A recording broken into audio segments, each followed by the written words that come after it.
Assalamualaikum warahmatullahi wabarakatuh. Very good morning to my lecturer, Dr. Muhammad Asif, and my fellow friend. Today, my groups will present to you all about permissibility of ASB. Before that, I will introduce to you all my teammates. First, Muhammad Nur Hafizi bin Abu Bakar. Second, Muhammad Azwan bin Abu Bakar. Third, Muhammad Ijan Sarizan bin Mamiza. Fourth, Muhammad Khairil Fikri bin Kamarudin, and last, Muhammad Syami bin Razak. Let's go. We continue to presentation. Assalamualaikum warahmatullahi wabarakatuh. My name is Muhammad Azwan bin Abu Bakar. Today, I will present to you all about amanah saham Bumi Putra. ASB is one investment trust fund, especially for Bumi Putra only. It launched on 2 January 1990. It's the aim of ASB is to assist Bumi Putra in providing alternative saving for the future in as the preparation. For easy Bumi Putra invest, the minimum investment start at Rm10 and additional investment is RM1 only. ASB also made as the price of fixed equity income fund. The unit price of the fund is set at RM1. In addition, any sale and redemption fee of this ASB unit will not be charged anytime. So the limit of investment in ASB is RM2,000 only. ASB ni adalah dikhususkan untuk Bumi Putra sahaja, tidak dibuka kepada kaum-kaum lain.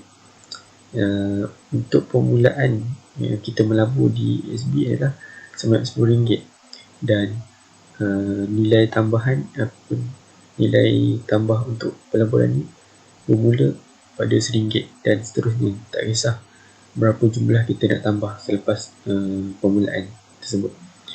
Dan ASB ni adalah tetap dia punya pulangan harga dia, maknanya kita nak jual ataupun kita nak beli balik satu unit tu, dia berdasarkan RM1. Maknanya kita masuk RM50, so kita nak keluarkan balik, kita akan dapat RM50. Maknanya harganya tetap tidak dikenakan cas kurang ataupun lebih. Hard limit untuk investment of ASB is RM2,000 only, RM200,000 sahaja. So, history of ASB in Malaysia. First, at 1978, Yayasan Pelaburan Bumi Putra was created to encourage Bumi Putra involvement in the capital market. Pada tahun ini, pemulanya Yayasan Pelaburan Bumi Putra bertujuan untuk menggalakkan Bumi Putra terlibat langsung dalam industri capital market. Second, at 17 March 1978, Pemodalan Nasional Berhad was established as an investment institution or fund manager responsible for using fund raised through unit trust. PNB, Pemodalan Nasional Berhad ni adalah anak syarikat, bukan anak syarikat, adalah satu institusi yang di mana bertanggungjawab untuk menguruskan dana yang dikumpul untuk dilaburkan sebagai unit amanah. So, the last 22 May 1979, amanah saham Nasional Berhad was appointed as a subsidiary of PNB which manage unit trust. ASNB ni adalah anak syarikat kepada PBNB, di mana bertanggungjawab menguruskan dana-dana untuk diinvestkan dalam unit amanah. So ini adalah gambar rajah untuk menerangkan di mana ASNB ni adalah anak syarikat daripada PNB. So di sini ada dua produk untuk ASNB. Yang pertama fixed return and not fixed return. In fixed returns we have ASB, ASM and ASN. So I will present to you all what is ASB, ASM and ASN. ASB is for Bumiputera only. Is capital guarantee, has a capital guarantee. So the fixed the unit price fix is RM1. So ASM amanah saham Malaysian. So it's open to all Malaysian. Maksudnya semua kaum di Malaysia ni boleh membuka saham pada akaun ni. ASB tadi amanah saham Bumiputera, untuk Bumiputera saja. Amanah saham Malaysian adalah untuk semua kaum di Malaysia. Maknanya kaum India, China boleh melabur menggunakan akaun ini. Dia it's a fixed return RM1 to buy or sell is RM1. No, ini tak ada kurang harga. It also has a capital guarantee. So the last not fixed return is ASN. ASN is amanah saham nasional. Amanah saham nasional is the fixed the return is not fixed. Maknanya harga jual boleh berubah, bertambah ataupun berkurang. Macam ASB dan ASN, kalau kita jual beli harga tetap. Kalau kita jual RM10, kita akan dapat RM10. So for this account, ASN is not fixed. So dia boleh jadi harga bertambah ataupun berkurang. Dia follow the unit trust others, not the fixed return. So this is our product in ASNB. So we have ASB, ASM, ASN. So ASB for Bumiputera only, ASM for Malaysian, ASN for Bumiputera and Malaysian. So ASN is not fixed return. And for the another information, you all can visit the website I give in slide to you all learn about more about the account in ASB. That's all for me. Thank you. Bismillahirrahmanirrahim. Assalamualaikum warahmatullahi wabarakatuh.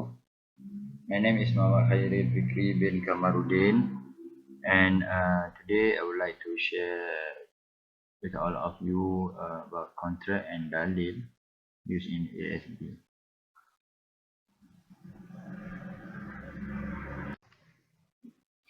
Okay, for ASB investment, they use contract mudharabah. What is mudharabah? Mudharabah is a type of partnership for profit which is structured so that one partner known as Rabbul Mal provide capital and the other one known as Al-Mudhari provide labor and expertise. Okay, jadi mudharabah ni adalah satu pakatan ataupun kerjasama di antara dua pihak yang mana satu daripadanya itu disebut sebagai Rabbul Mal ataupun pemilik ataupun pengeluar modal, dan yang satu lagi disebut sebagai Al-Mudharib, iaitu orang yang mempunyai kepakaran ataupun yang akan menjalankan perniagaan seperti yang dijanjikan dalam kontrak lah. Next, mudharabah law. First, both parties who perform mudharabah must consist of people who are qualified to give a representative or receive a representative. Second, it is not required that both parties must consist of Muslims. However, if there are illegal elements such as usury, this contract is not encouraged. Okey, seterusnya adalah mudharabah law. Jadi yang pertama dia kata kedua-dua pihak yang menjalankan kontrak mudharabah ini mestilah orang yang berkelayakan. Maksudnya dari segi Rabbul Mal tu berkelayakan dalam memiliki hartanya. Harta itu dia boleh memiliki untung rugi bagi pihak dia. Untuk Al-Mudharib pula adalah orang yang mempunyai kelayakan yang khusus untuk bidang-bidang tertentu, contohnya macam dia mempunyai ilmu dalam pelaburan dan sebagainya. Kedua adalah tidak dinyatakan ataupun tidak diharuskan bahawasanya kedua-dua pihak mestilah Muslim. Tapi walau bagaimanapun, jika dalam kontrak tu ada elemen-elemen yang tidak patuh syariah, maka kontrak tu tidak dijalankanlah. Okay. Last, the benefit of mudharabah companies. First, reduce unemployment, provide employment opportunity. Second, improving the economy, helping investors who do not know how to grow capital. Helping entrepreneurs who have skill but not have capital.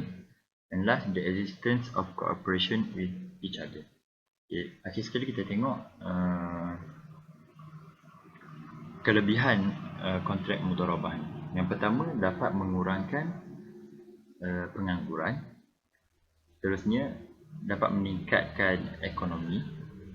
Ketiga, membantu pelabur-pelabur yang mana yang tidak tahu cara untuk mengembangkan lagi modal mereka. Seterusnya, membantu mereka yang mempunyai modal tapi tidak mempunyai ilmu dalam pelaburan. Dan akhir sekali, cooperation antara mereka. Okay, now we look for evidence for contract mudharabah. First, Surah Muzammil, verse 20. And others travelling throughout the land seeking of the bounty of Allah. Again, Surah Jum'ah, verse 10. But when the prayer is ended, disperse in the land and seek Allah's bounty, and remember Allah much so that you may prosper.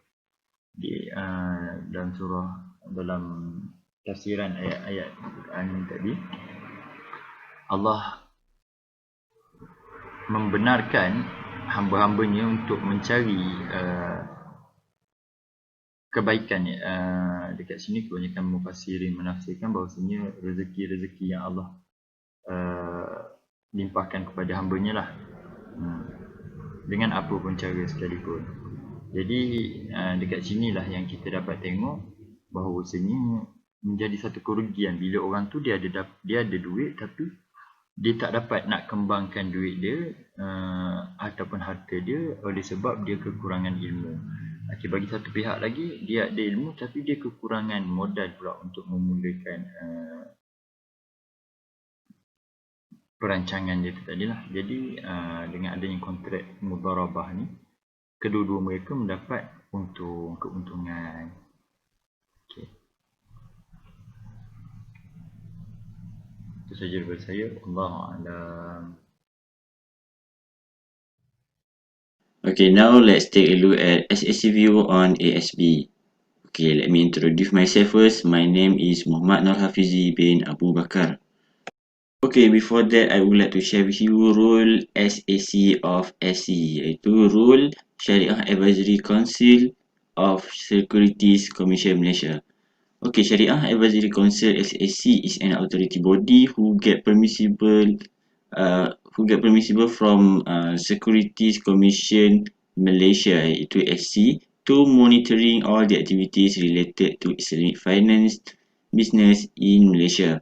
SAC act as an authority body who are managing Islamic investment instrument and provide guidelines for the company to be declared as Sharia compliant. Okay, SAC will do screening to make sure the company follow the guidelines required to be listed in Bursa Malaysia as a Sharia compliant company. Jadi dalam screening ni ada beberapa benchmark yang perlu dipatuhi oleh syarikat-syarikat dalam Bursa Malaysia untuk dideklarkan sebagai syarikat yang patuh syariah ataupun investment yang patuh syariah. So, dia ada beberapa benchmark iaitu 5% dan 20% bagi company yang mengamalkan mixed activity iaitu aktiviti yang bercampur dengan halal dan haram. Okay, tetapi ada syarat yang perlu di-follow oleh company tersebut sebelum dimasukkan dalam syariah screening, which is the condition is the core activities of the company is permissible in Islam ataupun core activity yang dijalankan dalam company tersebut must be permissible in Islam. Sebagai contohnya, syarikat tu tak berdasarkan ataupun tak didasarkan dengan interest ataupun riba, dan syarikat tersebut bukanlah syarikat yang orang kata core activity dia adalah aktiviti gambling ataupun judi, dan dia bukanlah manufacture sesuatu yang halal ataupun produce non halal produk. Okey, ni antara beberapa guideline yang ditetapkan oleh SAC. Okay, now let's take a look at SAC view on ASB. First of all, we need to see what SAC guideline for mixed activities company. Okay, there is maximum percentage for non-halal activities, which is 20%, and minimum 80% of halal activities. So, any company who fail to meet this benchmark will be considered as a non-Sharia compliant investment in Bursa Malaysia. So, ASC said that ASB is not Sharia compliant. Okay, why? Why SAC said ASB ni tak patuh Syariah? Apa salah ASB kan? Okay, sebenarnya in ASB there is mixed investment activities between Islamic investment and conventional investment. So, dana-dana dalam ASB ni will being invest into two type of investment. First of all, about 70% of ASB fund will be invest in Islamic investment, and 30% of ASB fund will be invest in conventional investment. Jadi dekat sini dah yang menjadi isu dalam kalangan-kalangan investor, sama ada mengatakan ASB ni patuh syariah ataupun tak, kan?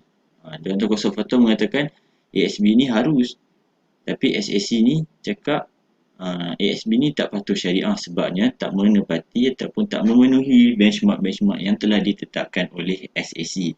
Jadi 30% ni 30% in conventional investment ni adalah ASB, dana-dana dalam ASB ni dilaburkan dalam Maybank Conventional Bank. Okey, nilai 30% dan 70% ni sebenarnya dia boleh berubah setiap masa, setiap bulan boleh berubah. It can be decreased, it can be increased time by time. So kita ni sebagai orang awam mungkin akan keliru nak ikut cakap siapa, nak ikut cakap Jawatan Kuasa Fatwa ke ataupun nak ikut cakap SAC yang mengatakan ASB ni tak patuh syariah. Tetapi Jawatan Kuasa Fatwa pula mengatakan ASB ni adalah satu yang dibenarkan dalam Islam. So, kat sini we need to kita perlu melihat the different job scope between SAC and Jawatan Kuasa Fatwa untuk memudahkan kita faham konsep mereka ataupun konsep dua badan berautoriti ini. First of all, SAC is an authority body obligated to provide guideline and benchmark to declare a Sharia compliant company in Bursa Malaysia, while Jawatan Kuasa Fatwa is more likely to issue a law based on priority of Muslim. Jadi SAC ni adalah satu badan yang bertanggungjawab untuk merangka guideline dan benchmark kepada syarikat-syarikat yang being listed in Bursa Malaysia, dan menawarkan screening kepada company-company tersebut untuk memenuhi persentage ataupun guideline ataupun benchmark yang telah ditetapkan oleh SSC untuk dideklarkan ataupun untuk mendapat title syariah compliant tu. Tetapi Jawatan Kuasa Fatwa pula, ia lebih kepada mengeluarkan hukum yang berkaitan dengan masalah ummah ataupun kemaslahatan umat Islam di Malaysia. Jadi dekat sini Jawatan Fatwa juga mengatakan bahawasanya ASB adalah harus dan mengambil kira tentang masalah ataupun daruriyah yang perlu dijaga oleh umat Islam. Antaranya adalah hifzul mal. Okay, that's all from me. Thank you. Bismillahirrahmanirrahim. Assalamualaikum warahmatullahi taala wabarakatuh. My name is Muhammad Syahmi bin Razak. Now I will present to you fatwa from Muzakarah Jawatan Kuasa Fatwa Majlis Kebangsaan regarding ASB investment. Okay. Firstly, the Muzakarah of the Fatwa Committee of the National Council for Islamic Religious Affairs Malaysia for the 80th time which convened on 1st until 3 February 2008 discussed investment in ASB. Muzakarah agreed to decide that in order to safeguard the interests and problem of Muslims and avoid greater harm, the law of investing in the scheme Amanah Saham Bumiputra as well as dividend or bonus received is a must. Maksudnya Muzakarah Jawatan Kuasa Fatwa Majlis Kebangsaan pada yang bersidang pada 1 hingga 3 Februari 2008 membincangkan tentang pelaburan ASB dan seumpamanya. Muzakarah telah memutuskan bahawa setelah mendengar taklimat dan penjelasan serta meneliti keterangan hujah-hujah dan pandangan yang dikemukakan, Muzakarah bersetuju untuk memutuskan bahawa bagi menjaga kepentingan dan maslahah umat Islam serta mengelakkan kemudaratan yang lebih besar, hukum melabur dalam skim amanah saham Bumiputra serta dividen atau bonus yang diterima adalah harus. Then we go to the next slide. Fatwa Majlis Kebangsaan argues that PNB as the fund manager of ASB does not invest in alcohol or gambling related sector. 70% of PNB investment is Sharia compliant, while only 30% of the fund are invested in the sector financial Maybank, where Maybank securities are not Sharia compliant. Investment in the sector halal is more than the illegal sector supported by the media statement issued by the chairman of the Fatwa Committee of the National Council for Islamic Religious Affairs on 2014. Okay, now we go to the next slide. According to the most of the fuqaha, namely Hanafi, Maliki, Shafi'i and Hanbali, approach to requiring the Muslim community to invest in mixed company shares, halal and haram activity are well founded. In any issue of Hakam law discussed and decide involving interest national, factor of benefit, harm, public interest, Sharia politic, and such as is a matter that has long been practiced by the National Fatwa Committee. This is because the Fuqaha Mu'tabar does not ban companies such when evaluating the status of companies shared by Muslim and non-Muslim. The National Fatwa Committee is also considering as expected benefit and harm effect of the law issue. Maksudnya menurut sebahagian besar fuqaha iaitu Hanafi, Maliki, Syafi'i dan Hanbali, pendekatan untuk mengharuskan masyarakat Islam melabur dalam saham syarikat yang bercampur aktiviti halal dan haram adalah berasas. Ini kerana fuqaha Mu'tabar tidak mengharamkan syarikat sedemikian kerana ketika menilai status syarikat yang dikongsi oleh orang Islam dan bukan Islam. Dalam apa jua isu hukum hakam yang dibincangkan dan diputuskan yang melibatkan kepentingan nasional, faktor-faktor kemaslahatan, kemudaratan, kepentingan awam, siasat syar'iyyah dan seumpamanya adalah perkara yang telah lama diamalkan oleh jawatan kuasa fatwa kebangsaan, tidak terkecuali dalam isu ASB dan ASN. Faktor-faktor tersebut juga diambil kira.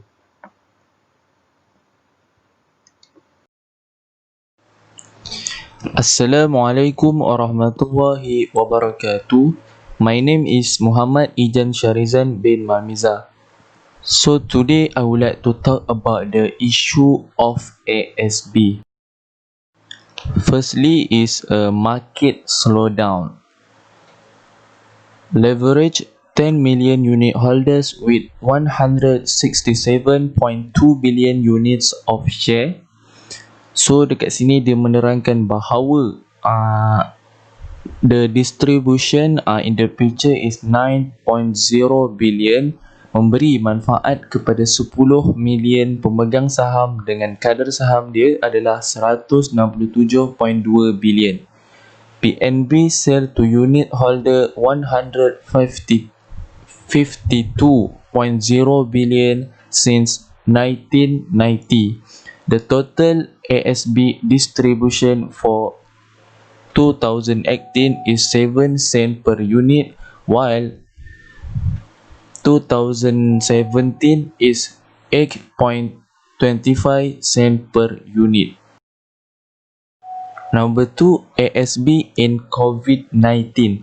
Introduce the strategic plan for 2020 until 2022 now as focus for to drive the organization forward for the next 3 years. So dekat sini menerangkan pada waktu ASB ni pada pandemik COVID-19, mereka ni memperkenalkan satu program yang bernama Focus 4, di mana Focus 4 ni adalah satu perancangan untuk masa yang akan datang. Perancangan 2020-2022, 3 tahun yang akan datang. Apa yang diorang kena buat untuk ASB ni, apa yang berlaku, apa yang tak boleh, apa yang boleh, begitu. So number 2, 4 type is diversity, value creation, risk management and organizational transformation. So in a focus for 4 types, it is a kepelbagaian. Diversity means kepelbagaian. So dia akan merancangkan apa lagi kita nak buat untuk meningkatkan ASB ni. For example, kita akan gunakan ASB ni dalam caruman-caruman, mempertingkatkan lagi lah caruman dalam orang-orang awam ni untuk menggunakan lagi ASB ni. So value creation, meningkatkan lagi nilai dia, nilai dia, mata wang dia bergantung kepada ekonomi semasa. Risk management, pengurangan risiko, so dia akan mengurangkan risiko yang akan merugikan ASB ni. And organization transformation, di mana dia akan, organisasi tu dia akan ubah apa yang tak betul, apa yang betul, begitulah. International public equity generate the highest return. Global exposure also record an increase of 1.8%. So pengagihan global tu kepada seluruh pelusuk dunia tu, dia meningkatkan lagi ASB ni daripada 1.8%. Kira banyak jugalah pada tahun 2016. Jadi ASB ni dalam COVID-19 ni dia membuatkan perancangan awal lah, 3 tahun yang akan datang apa yang akan berlaku. Diorang macam sidikan payung sebelum hujan. So macam itulah the focus 4. So PNB 6-year plan, maksudnya PNB ni dia akan merancang 6 tahun yang akan datang. Number 1, aims to maintain competitive returns and the expected ownership of Bumi Putra equity and wealth to 298 ringgit billion by 2022. Dia bertujuan dia adalah dia nak meningkatkan lagi kompetitif hak milik kepada Bumi Putra dan rakyat-rakyat Malaysia ni lah, daripada 298 bilion sehingga 2022 nak dapatkan dalam tu lah. Avoid investing in get rich quick scheme or multi-level marketing. Dia PNB 6 tahun akan datang ni dia nak mengelakkan lagi saham ataupun skim cepat kaya ataupun MLM, nak mengelakkan lagi lah daripada orang-orang awam ni terpengaruh dengan MLM ni. Sebab itulah dia buat ASB ni. PNB is a major investor in Bursa Saham with an investment value of 170 billion. Jadi PNB ni lah, dia lah adalah merupakan saham dalam Bursa Malaysia. Kiranya dia macam adalah saham utama lah. Jadi jika tak ada dia, maka tak grow lah bursa saham tu, bursa saham Malaysia. So that's all from me. Thank you for your attention. Thank you. Now for the conclusion, both bodies are the fatwa committee of the Malaysia National Council for Islamic Religious Affairs, and the Malaysia Securities Commission is the authoritative body in the respective jurisdiction and function.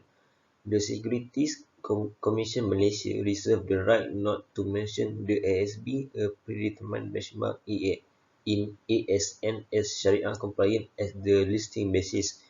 In line with the role of the Fatwa Committee of the National Council for Islamic Religious Affairs of Malaysia as the body responsible for deciding the law of Hakam at the national level, all members of the committee, consisting of muftis, religious scholars and experts in various fields, focus on ijtihad jama'i and agree on the legal decision given.